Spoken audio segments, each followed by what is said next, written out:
김덕진 IT 커뮤니케이션 연구소장 나오셨습니다. 어서 오십시오. 네, 안녕하세요. 반갑습니다. 김덕진입니다. 네.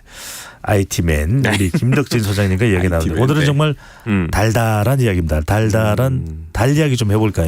네, 알겠습니다. 네, 네. 달달한. 네, 어쨌든 뭐 조금 요즘에 너무 머리 아픈 일이 많으니까 약간 머리 식히는 겸 그러니까요. 일부러 이런 얘기 좀 가져왔는데. 당 떨어지면 안 되니까 달달한 이야기 좀 해야죠. 자, 인도에서 인류 역사에 한 획을 그었다라는 거 우리 소개를 해드린 바가 있었는데 지난 23일 저녁입니다. 달 탐사선 찬드라얀 3호가 세계 최초로 달 남극 착륙에 성공을 했다면서요? 네, 맞습니다. 실제로 지금까지 달이 이 달 탐사선이 남극 이제 그 달에 간 거는 세계 네 번째예요. 그러니까는 미국이 있었고 예전에 소련, 그다음 중국 이렇게 세 곳이 있었거든요. 네. 근데 달에서 이 남극 부분에 착륙한 거는 이번에 인도가 처음입니다. 그리고 또 전 세계적으로 뭐 달 착륙만 해도 네 번째로 상당히 이제 아주 고무적인 성과로 볼 수 있을 것 같고요. 7월 14일에 지구를 출발해서 40일 만에 도착을 했다고 해요. 찬드라얀이라는 말이 산스크리트어로 달의 차량이라는 뜻입니다. 그러니까 달에서 있는 이렇게 차 정말 움직일 수 있는 이런 건데요.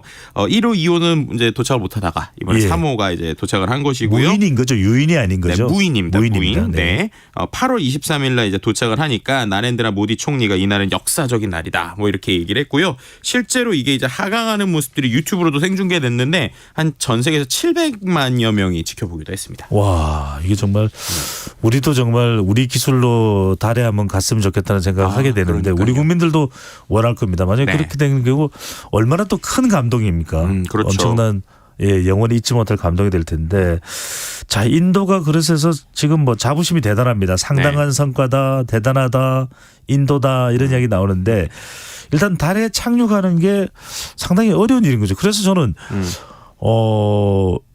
우리가 달 그러면 생각나는 비행선이 아폴로잖아요. 네네네. 그리고 이제 달 하면은 생각나는 사람이 암스트롱이고. 네. 근데 그 이후에는 달 관련 뭐 착륙했다, 걸어다녔다 이런 걸 잘 못 들어봐서 엄청나게 어려운 건가 이런 생각이 들었어요. 네, 맞습니다. 이제 말씀하신 것처럼 그때 정말 어떻게 보면은 역으로 그때 그 시절에 이제 어떻게 보면 달에 갔다라고 하는 것 자체가 얼마나 대단한 일인지를 볼 수 있는 것 같아요.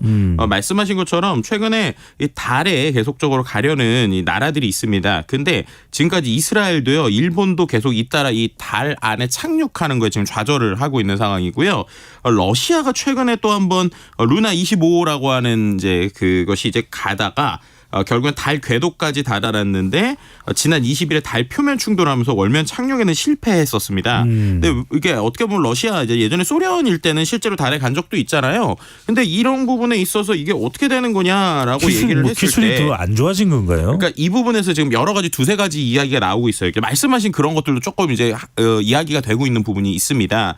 뭐냐면 실제로 일단은 이게 왜 어렵냐라고 하면요. 상당히 속도를 맞추기가 어렵다는 거예요. 그러니까 이게 워낙 고속에서부터 이제 차분히 앉아야 되니까 쉽게 말해서 월면을 향해서 이제 비행 속도를 낮추면서 서서히 내려가야 되는데 이게 상당히 고난이도 기술이라고 합니다. 왜냐하면 또 이제 달 자체가 태양계 다른 행성에 비해서도 되게 현격히 다른 환경이 있대요. 중력이 일단 지구의 6분의 1.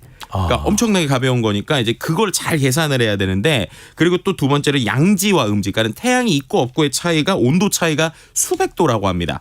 그러니까 그 부분에 있어서 비행 물체 입장에서 이제 극한의 환경이라고 그래요. 그래서 이런 것들을 정확하게 맞춰야 되는데 이번에도 이 정확하게 맞추는 계산 속도에 문제가 좀 오차가 생겼다라고 이제 보이게 될 것 같고요. 러시아의 경우는요. 네, 맞습니다. 그리고 말씀하셨던 대로 러시아가 너무 미국이나 이런 데 의식을 해서 지금 약간 기술적으로나 경제적으로 좋지 않은 상황에서 너무 무리한 거 아니냐라고 하는 예측들도 같이 그러니까 그런 그 어떤 분석들도 같이 나오고 있는 상황이고요. 어쨌든 지금 그런 상황에서 인도가 해냈다라고 하는 것들이 이제 많은 사람들 더 놀래키게 하고 있는 것이죠. 네.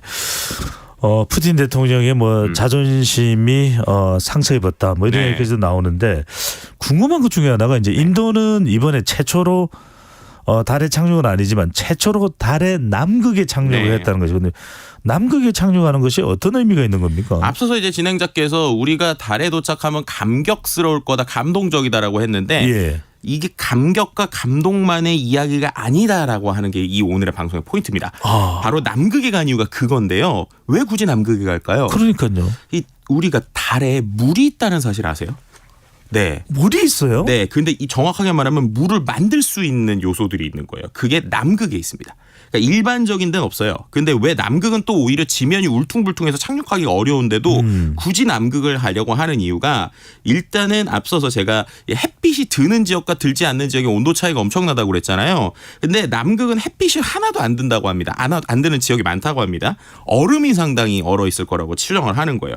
그러니까 그 얼음을 활용을 하면 그걸 갖고 물을 만들 수 있다. 그러니까 식수를 만들 수도 있고 산소를 만들 수도 있다라고 하는 이야기가 나오는 거예요. 그래서 실제로 최근에 이 달에 사람들이 사는 유인 기지에 대한 이야기가 나오는데 그 기지를 다 이 남극 근처에 만들려고 하고 있습니다.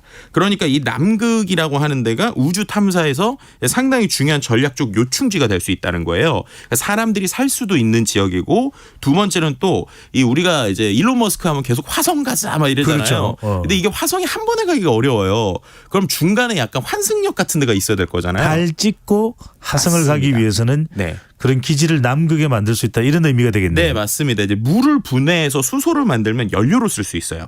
그러니까 화성으로 이제 화성 같은 더 먼 우주로 탐사할 때 로켓을 이제 달에서 쏘아 올릴 수도 있다. 그리고 중력이 6분의 1이니까 이론상이긴 하지만 지구에서보다 훨씬 적은 비용으로 쏠 수 있다. 이런 생각을 하고 있고요. 세 번째가 오히려 이제 가장 중요한 이유 중에 하나입니다. 달에요. 희귀 자원이 많대요. 근데 어떤 희귀 자원이냐? 히토류가 많습니다. 히토리 하면 반도체에도 들어가고 뭐 정말 이 희귀 강물 중에서도 네. 최고의 희귀 강물이다 이런 이야기 나오잖아요. 맞습니다. 예를 들면 이 히토류 때문에 미중 무역 갈등에 대해서도 여러 가지 이야기가 나오고 예를 들면 중국이 가지고 있는 히토류 때문에 반도체에 이제 써야 되니까 그것을 약간 무기처럼 삼아가지고 외교도 하고 막 그러잖아요. 근데 그런 부분에 있어서 이 히토류가 이 남극 쪽에 이제 정확하게 말하면 달의 남극이죠. 달의 남극에 이제 상당히 수톤 가량 매장이 돼 있는 곳을 나오는 거예요. 그렇게 되니까는 많은 국가들이 이거 히토류 우리가 먼저 좀 차지할 수 있다라고 하면 충분히 가능성이 있다라고 하니까 단순히 그냥 감동적인 이야기 말고 그냥 실제로 경제적으로나 아니면 이러한 전반적인 이유들 때문에 달을 좀 빨리 가보자 아니면 달에 어떻게든 착륙해서 뭔가를 해보자라고 하는 움직임들이 좀 전 세계적으로 있다 이렇게 말씀드릴 수 있을 것 아니 같습니다. 근데 궁금한 게 달에 이렇게 착륙을 해서 달의 이 땅 이 부분 우리 거 우리나라 거 그다음에 제야자원 히토류 우리나라 거 이렇게 네. 하면 차지하게 되는 겁니까? 뭔가 법이나 조약 같은 게 있지는 않나요? 실제로요 이 조약을 1979년에 한번 맺긴 했어요. 프랑스나 호주처럼 18개국이 어떤 협정을 했냐면 달 협정이라는 걸 했습니다. 근데 그게 달 탐사는 모든 국가의 이익을 위해서 수행해야 되고 달 천연자원은 인류 공동유산으로 규정한다는 내용을 담고 있는데요. 중요한 건 79년에 미국이 여기에 가입을 안 했어요. 네, 그러니까 가입을 안 하고 어떻게 됩니까? 우리가 다 알다시피 나사 이런 쪽이 상당히 지금 공격적으로 하잖아요. 예. 그 얘기인즉슨 이제 몇 개의 국가들이 약간 뭐라고 하나 이런 협정을 만들긴 했지만 거기서 가장 연구를 많이 하고 있는 미국이 들지 않았다. 그 얘기는 반대로 말하면 이제 어떠한 자원이 생기게 될 경우에는 당연히 이게 자연스럽게 미국으로 갈 수 있다라고 하는 부분이라고 보시면 될 것 같고요. 그래서 이런 부분에 있어서 미국이 우주를 세계 공동의 자산으로 보지는 않는 것 같고 기본적으로 본인들의 채굴을 했을 때 본인의 능력으로 이제 어떻게 보면 가지고 가려고 하는 모습을 보일 수 있을 것 같습니다. 그런 부분을 잘 보여주는 게 바로 지난 시간에 얘기했던 일론 머스크의 스페이스X라고 하는 우주선을 띄우는 회사 있잖아요. 네. 그 회사가 원래 거의 망하기 직전이었거든요. 근데 그 회사에 미국 나사가 수주를 줍니다. 그래서 어떻게 보면 정부의 돈을 갖고 계속적으로 민간 기업을 키운 거예요. 그리고 민간 기업을 계속 키운 게 10여 년 이상 가능해서 결국에는 왔다 갔다 하는 로켓이 완성이 되고 그것 때문에 스페이스X가 최초로 흑자 기업으로 이제 바뀌었거든요. 10여 년 이상 거의 20년 동안의 연구 끝에 그러니까 결국 그렇게 하면서 이 달에 있는 어떤 자원들을 국가적으로 가져가려는 움직임들 이렇게 보여주고 있다고 볼 수 있는 것이죠. 네. 자, 이러다 보니까 이제 달이 더 중요해질 수 있다라는 이야기가 나오는데 인도가 원래부터 이렇게 뭐 관련 기술 우주 산업과 관련해서 상당히 뭐 발전이 있었던 겁니까? 뭔가 이번에 달의 네. 남극까지 가는 거 보면 네. 인도의 우주 산업이 상당히 비약적으로 발전했다. 이렇게 봐야 되겠네요. 그러니까 우리가 이제 나사 생각하면 정말 천재들이 그 수학적인 거 하나하나 맞추는 거 기억나잖아요. 인도하면 또 수학을 엄청 잘하는 나라로 유명하죠. 그리고 또 영어도 좀 잘하잖아요. 이제 그게 이제 우리나라의 차이죠. 우리나라 수학을 잘하지만 어제 그런 부분에 있어서 인도가요 이미 1969년에 나사 같은 인도 우주 연구 기구를 만들었습니다. 그러니까 나사 같은 게 이미 1969년부터 있던 거예요. 그리고 나서 1호, 2호, 3호 세 번에 이제 계속적으로 이제 위성을 보낸 겁니다. 1호는요, 찬드라얀 1호는 2008년에 인도 최초로 달 탐사선이 나갔는데 이때는 어떤 걸 이제 그때 발견했느냐 말씀드린 대로 달 궤도에서 물 분자가 있다라고 하는 걸 2008년에 발견한 거고요. 그리고 2019년 9월에는 이제 착륙하려고 갔는데 착륙에 실패는 했어요. 하지만 궤도, 그러니까 그 착륙은 안 했지만 그 궤도선이 여전히 지금 달 주위를 돌고 있거든요. 그렇게 하면서 이쪽으로 가면 되겠다라고 하는 어떤 길을 알려준 거죠. 그리고 그걸 기반으로 해서 이번에 3호가 이렇게 보면 착륙했다라고 보시면 될 것 같고요.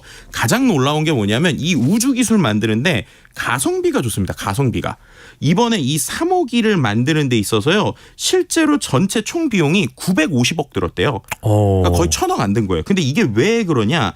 실제로 일반적으로 그 스페이스 X 있잖아요. 예. 그게 로켓 한 번 왔다 갔다 하는데, 그러니까 그 달까지 가는 거 말고 한 번 왔다 갔다 하는데 싸게 했다고 그래서 지금 한 950억 드는 거거든요. 그거 비슷하네요, 비용이. 네, 맞습니다. 그 정도 수준이고요. 실제로 지금 이 미국이나 일본은 최소 몇십조 원, 심지어 미국 우주항공계획은 2025년까지 아르테미스라는 계획이 있는데 여기에 124조 원을 지금 붓겠다고 하고 있어요. 근데 그런 관점으로 보면 1,000억의 비용으로 이렇게 만들었다라고 하니까 이 인도의 단순한 기술력뿐만 아니라 정말 효율적인 기술력 이런 것들 때문에 지금 상당히 이슈가 되고 있다 이렇게 말씀드릴 수 있을 것 자, 같습니다. 중요한 건 이제 우리나라입니다. 대한민국이 앞으로 이제 우주 산업 또 네. 달에 갈 수 있는 우리의 능력이 될지 우리는 어떻습니까? 지금 거의 러시아, 인도, 미국, 중국 요 네 나라 그다음에 일본 정도 이렇게 5파전이라고 할 수 있거든요. 거기 이제 우리나라가 조금 이제 들어오고 있는 상황이라고 보시면 될 것 같아요. 아직 후발주자고요. 지난해 12월부터 해서 이제 여러 가지로 해서 지난해 12월에 우리가 달 궤도선을 다누리를 처음으로 달 궤도 진입에 성공을 했죠. 네. 향후에도 달 탐사 사업 계획 한 6천억 대의 사업을 계획은 하고 있는데 아직까지 우리가 좀 속도가 늦어지고 있기 때문에 이런 부분에 있어서 자원이 넘치고 많은 나라들의 공격 대상이 되거나 아니면 어떤 그 발견 대상이 되고 있는 달에 조금 더 이제 신경 써야 된다. 단순한 어떤 감동이 아니라 이건 정말 국가의 어떠한 리소스나 향후 미래의 그림에서도 중요한 부분을 차지하고 있다. 이렇게 말씀드릴 수 있을 것 같습니다. 그런데 이게 앞으로 이제 다른 나라들과 경쟁을 할 수도 있을 테고 아까 말씀하셨던 미국의 아르테미스 프로젝트에 네. 일본과 우리도 참여하는데 네, 맞습니다. 반드시 우리 기술도 좀 더 나아지고 또 발전했으면 또 이게 또 일자리를 또 만들 수도 있는 거니까요. 아, 그럼요. 김덕신 소장은 달하면 어떤 생각이 가장 먼저 떠올라요? 저요? 저는 글쎄요. 아까 달달한 하셔가지고 자꾸 그 아재 개그가 잊혀지지가 않는데 네. 그것보다는 이제 달 하면은 아무래도 소망 이런 것도 있지만 저는 하여튼 히토류가 요즘에 계속 생각이 나더라고요. 보름달 빵이라고 이야기한 저만 이상한 사람이 됐네요. 자, 지금까지 김덕진 IT 커뮤니케이션 연구소장과 함께했습니다. 잘 들었습니다. 네, 감사합니다.